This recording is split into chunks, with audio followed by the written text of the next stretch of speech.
After the hassle of trying to launch this channel with a video defending Nintendo, I now feel the need to go on the offensive.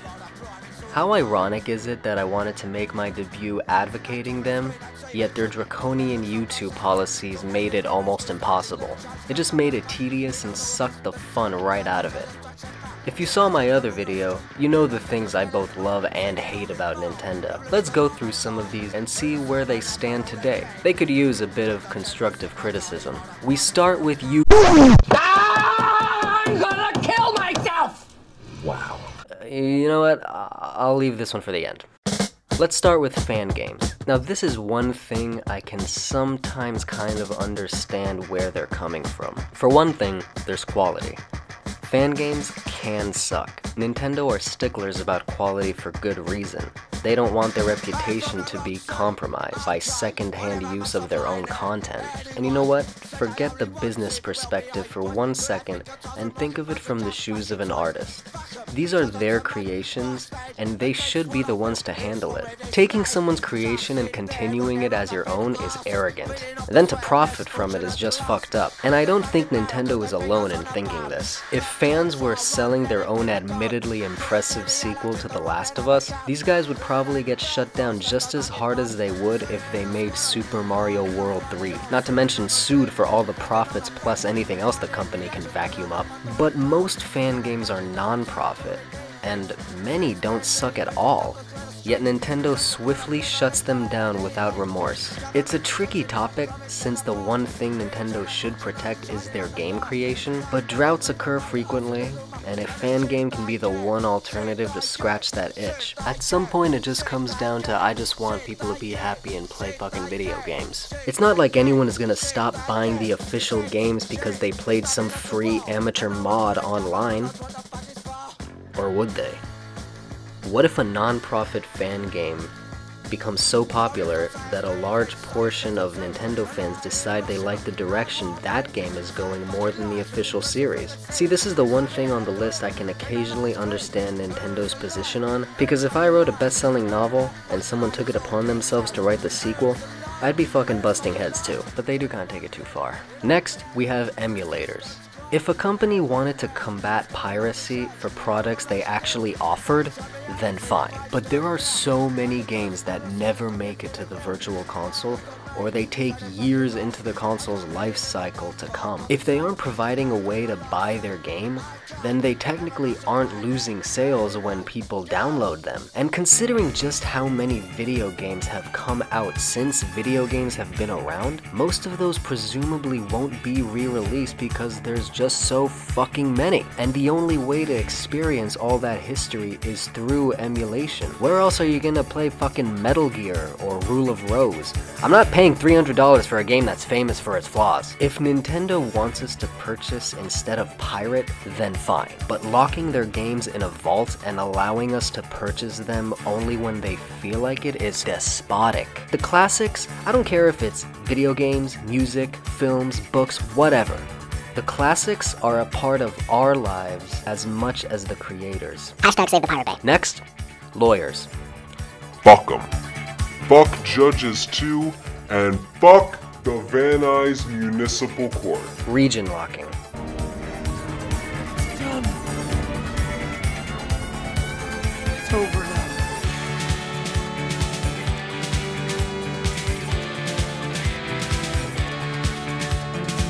Underpowered hardware. Now this has been a problem for longer than it hasn't. It really started with the N64. They didn't want to accept CDs. On the GameCube, they begrudgingly accepted tiny CDs. The Wii and the DS were toys compared to the PS3 and the PSP, and the 3DS could have easily sported higher resolution in lieu of stereoscopic visuals. Lateral thinking may have worked for the Game Boy, but that was the 90s. Technology is accelerating, and the longer they stay behind, the worse it will get for them. Enter Nintendo Switch. The Switch doesn't quite dot everything on a hardcore checklist of specs, but it is a huge leap forward from the Wii U fiasco. In fact, considering what the Switch is and what it's capable of, it's more of a leapfrog than a leap. A console can only be considered underpowered if something superior is out in the market. and the gap between PS4 and Switch is a crack in the sidewalk compared to the chasm between Wii and PS3 or the Wii U and anything else. And its potential popularity might even bypass any technical limits, because the single major problem that underpowered or unpopular hardware faces is lack of third parties. Nintendo has a self-reliance bordering on the hermetic, and it has been a blessing and a curse. People see Nintendo systems as machines for Nintendo games and nothing more. Nintendo games are undoubtedly that good, but it's not a question of quality. It's a matter of money. Gaming is an expensive hobby, and most people are on a budget. A Nintendo box just isn't economical when you can play virtually everything else on one of the other two. If you saw the other video, you know how I personally feel. Capitalism crumbles, companies collect and collaborate console. That said, if all major third parties equally supported all three major consoles, I would probably buy the Nintendo version, because at that point, it would come down to exclusives. And it's safe to say Nintendo has the most coveted catalog. The Switch is an excellent first step in Nintendo's modernization, but we'll have to wait and watch as the install base grows to determine whether the lack of third parties will become a problem of the past.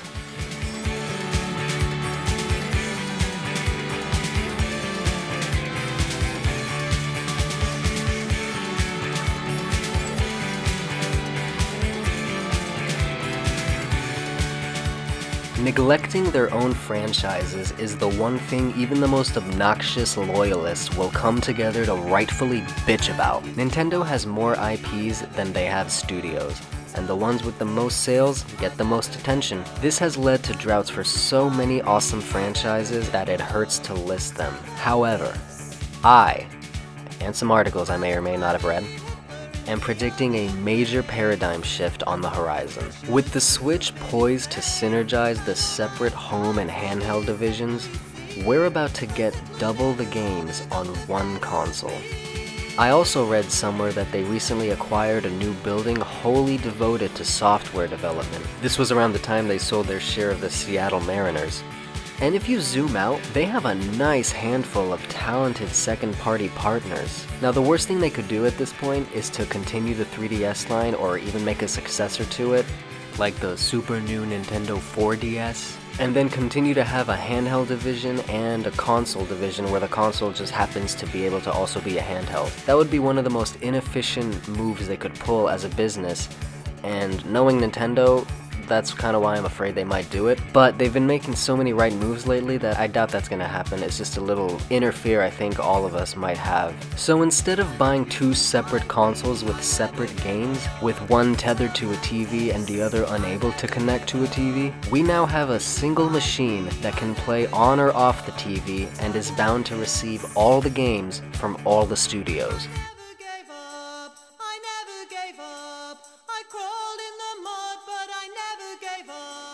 Wasting resources on spin-offs instead of mainline installments. Now this I foresee slowing down, but never completely stopping. All companies release spin-offs and waterdowns, especially on the mobile platform, and that's fine. But for Nintendo, it got to a point of overkill. This business model stems all the way back from Iwata's targeting of the casual market. He once said that video games were becoming simpler rather than complex. It turns out they became both.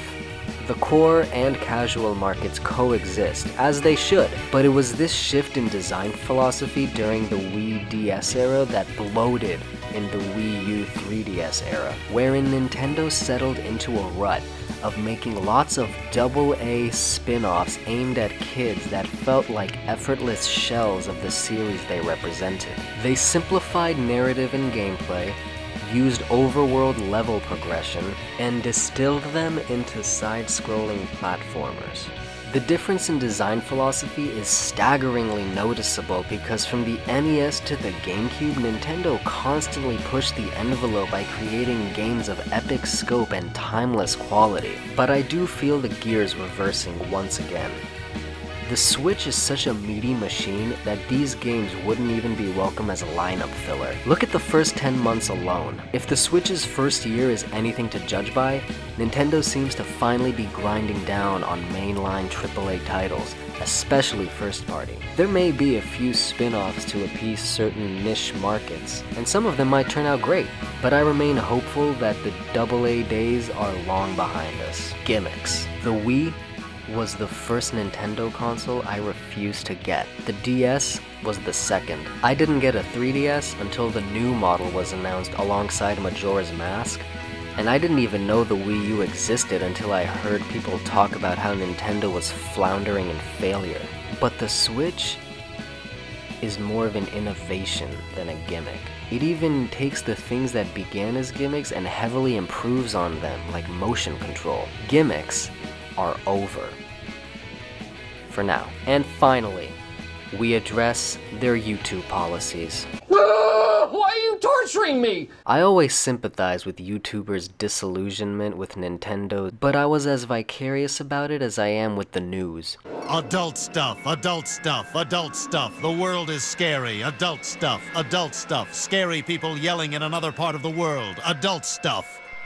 Terrible things happen all over the world every day, but when I look out the window, it's a regular sunny day, so I choose not to live in others' suffering. Then one day, I want to start a YouTube channel. I look out the window, and the gamer Gestapo are marching up my front lawn with a copyright claim. Now it's personal. Having heard about their warped view of what constitutes piracy, I did some research before I even bought a microphone. For some reason, I couldn't find very much information on the internet, so I called Nintendo customer service, and the lady said, "I'm sorry, we cannot offer legal counseling." I found the number for their legal department, and they said the same thing. The legal department can't offer legal counseling. Okay, Nintendo, so you have these heavily enforced rules, but don't tell people what they are so they can find out the hard way. Great, awesome, thanks. Good, great, grand, wonderful. So I sourced other YouTubers' sour experiences about the subject and tried to get an idea of what I could do and couldn't do. Basically, it comes down to audio-visual. No Nintendo music, imagery, or gameplay footage can be used for monetization. This doesn't just apply to Let's Plays, but also reviews, discussions, sketches, cover songs, top 10 lists, fucking everything. You can only upload this stuff if you don't allow ad space and don't make money off of it. Now I said continuing someone else's creation as your own for profit is fucked up, but these aren't even fan games. They're just Let's Plays, and reviews, and discussions, and sketches, and cover songs, and top 10 lists. Fucking fan art! Fan art and fan fiction have been around for fucking ever. They're not imposters of another artist's work, they're the tributes of the audience. And if fans can suddenly make a few bucks or even a few careers off of it, Nintendo has nothing to lose. They're not losing sales because of YouTube. Contrarily, they would gain sales. YouTube is mass exposure. It's free fucking advertising. Advertising in the rest of the world is paid for. But now the fans are marketing the games for free. But that isn't enough for Nintendo, who actually wants to make money from advertising? That has never happened before in the history of business. Until now.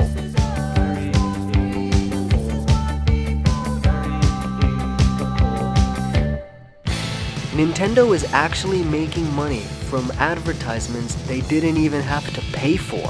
On one hand, I'm actually kind of impressed. On the other hand, fuck that shit.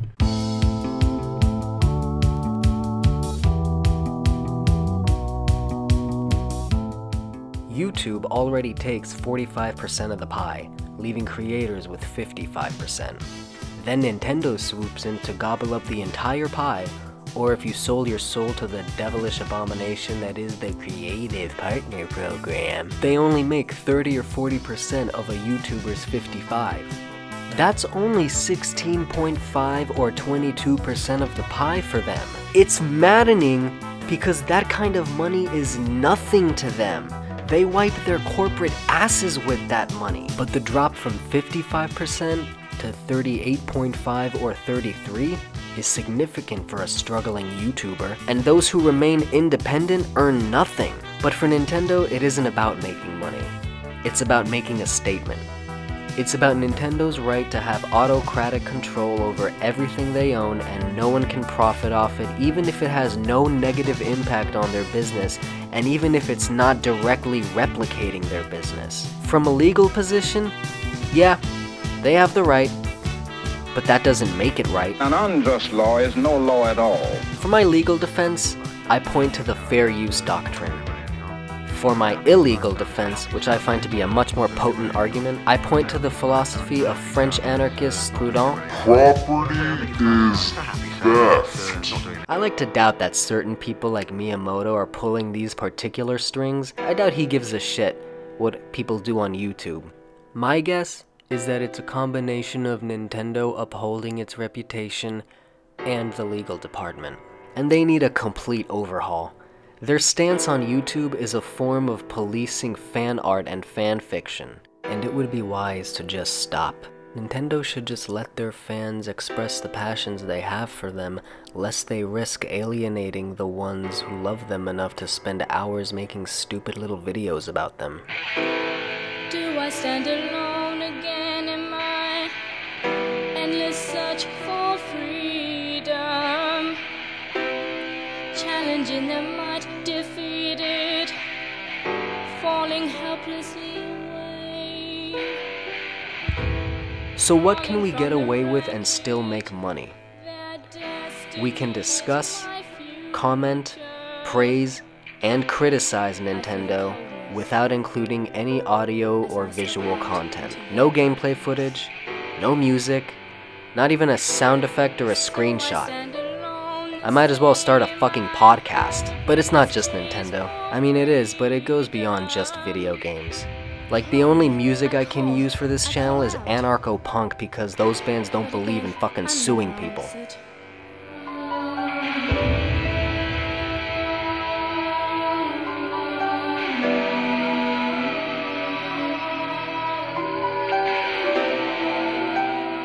So there you have it.